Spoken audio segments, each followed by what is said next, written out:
Assalamualaikum warahmatullahi wabarakatuh. We are from Group 6 and we will introduce ourselves. First of all, my name is Adi Mustafi with number student A1M22440. My name is Nadifa Ulianera Putri with study number A1M22401. My name is Nur Vicky with student number A1M22402. And with Nurse Jirinsi with official number A1M22421. And my name is Tika Safitri. My with student number is A1M22401. We would like to present our teaching lesson. Our target learners are senior high school students, specifically TEFL learners who are learning English as a foreign language. The lesson topic for today is describing place and surrounding environment. In this lesson, students will learn how to describe place around them, such as their school, hometown, or public place, using appropriate vocabulary and expression. And the skill focus of this lesson is speaking. Throughout this lesson, students are expected to be able to express their ideas orally, describe place clearly, and improve their confidence in speaking English. That is the brief introduction of our lesson. Thank you for your attention. In this section, I will explain the learning context and the learning objectives of our technology enhanced English lessons. The first major problem is that students rarely have sufficient opportunities to practice speaking during English lessons. Classroom activities often prioritize reading, grammar exercise, or written assignment, which limits students' chance to actively use spoken English. When speaking activities are conducted, they are usually done in a very short time and involve only a few students. This situation causes many learners to become passive listeners rather than active speakers. Next, the second problem is students' low confidence in speaking English. Many students are afraid of making mistakes, particularly in pronunciation and sentence structure. They often worry about being judged by their classmates or corrected immediately by the teacher, which makes them hesitant to speak. Next is the third problem, relates to limited feedback on students' speaking performance. In large classrooms, teachers often face time constraints that prevent them from giving detailed and individualized feedback to each student. Usually, feedback focuses only on general aspects, and students do not clearly understand which parts of their speaking need improvement, such as pronunciation, fluency, or clarity of expression. Overall, these problems result in students having low speaking fluency, unclear pronunciations, and limited confidence when speaking English. Based on the learning context and problem that have been identified, we formulate several clear and measurable learning objectives for this lesson. The first objective is that students are able to describe a place or their surrounding environment using appropriate vocabulary and simple sentence structure. This objective focuses on helping students express real-life experience, such as describing their school, neighborhood, or nearby places. Next, the second objective is that students are able to deliver a spoken descriptions of their surrounding environment for at least 1 minute. By setting a minimum speaking duration, students are encouraged to develop their ideas more fully and maintain their speech without stopping too often. Next, the third objective is pronunciation and fluency. That students are able to speak with clearer pronunciation and better fluency compared to their initial performance. This objective emphasizes improvement rather than perfection. All of these objectives are aligned with the main skill focus of this lesson, which is speaking. The objectives are also measurable because students' performance can be evaluated based on speaking duration, clarity of pronunciation, and fluency. Now, I would like to explain the lesson flow design for this speaking lesson. The lesson is organized into 3 stages: pre-activity, while activity, and post-activity to help students gradually develop their speaking skills. First, pre-activity. In the pre-activity, the teacher introduces the lesson topic, which is describing place and surrounding environments.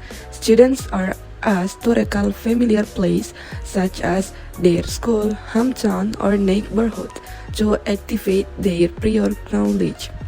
The teacher then introduced descriptive, adjective, and useful experience commonly used to describe plays. To support students' understanding, the teacher provides a short model or video showing how to describe a place clearly, focusing on pronunciation and sentence structure.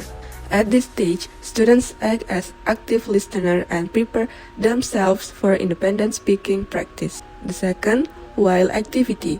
In the while activity, students take part in the main speaking practice using Smalltalk2Me.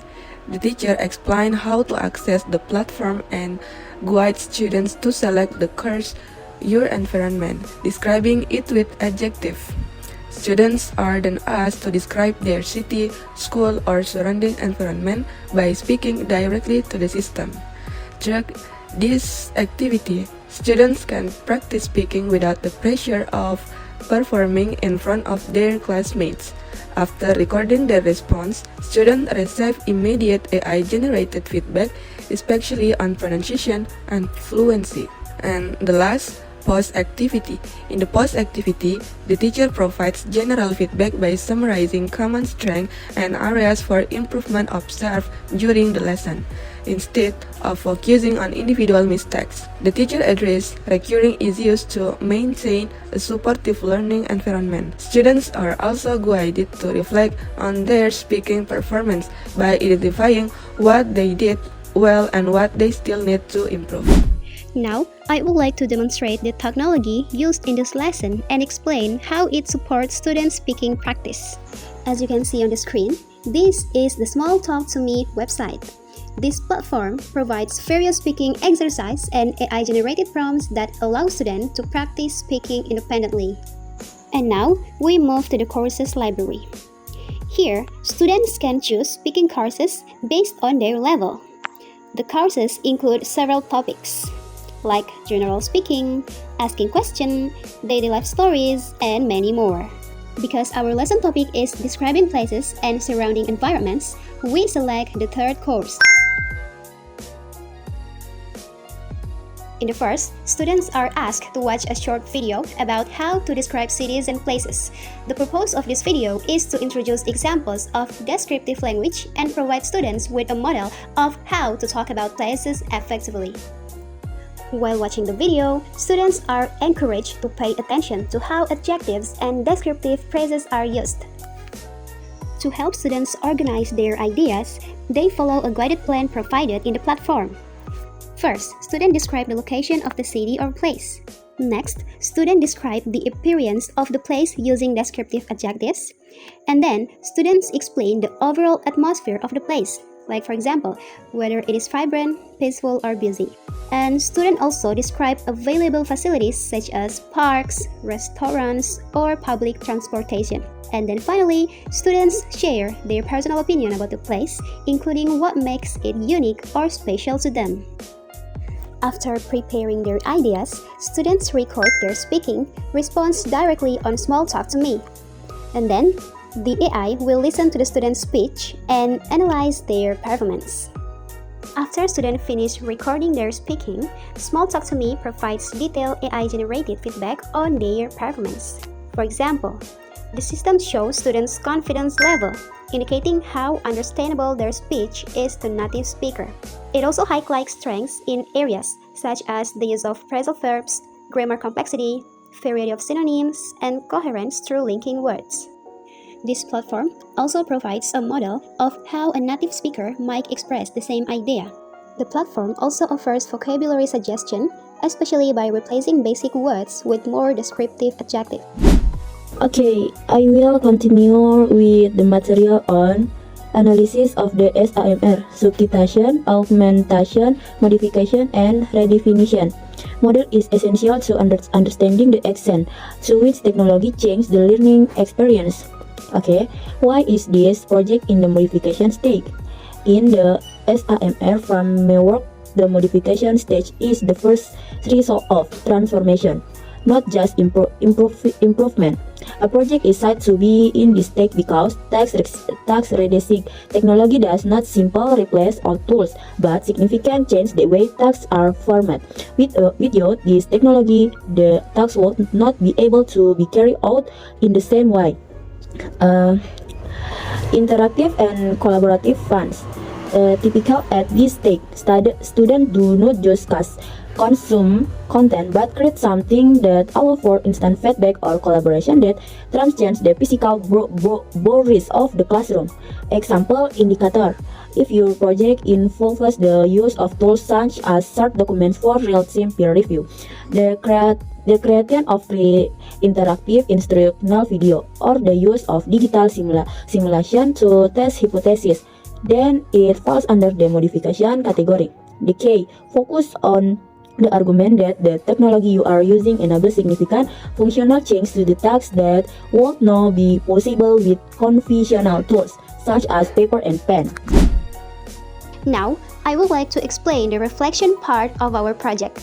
First, this technology is effective for English language teaching because it provides meaningful speaking practice for TEFL learners. Through Smalltalk2Me, students can practice speaking independently and receive immediately feedback on their pronunciation and fluency. This also creates a low anxiety environment, so students feel more confident to speak without fear of making mistakes. Second, compared to traditional teaching, this technology improves learning by giving students more opportunities to practice speaking. In traditional classroom, speaking time and feedback are often limited. With Smalltalk2Me, students can practice repeatedly and receive instant, specific feedback, which makes learning more student-centered. However, there are also some challenges in real classroom. These include limited internet access, different level of students' digital literacy, and the risk of over-reliance of technology. Therefore, teacher guidance is still important to ensure effective use of the tool.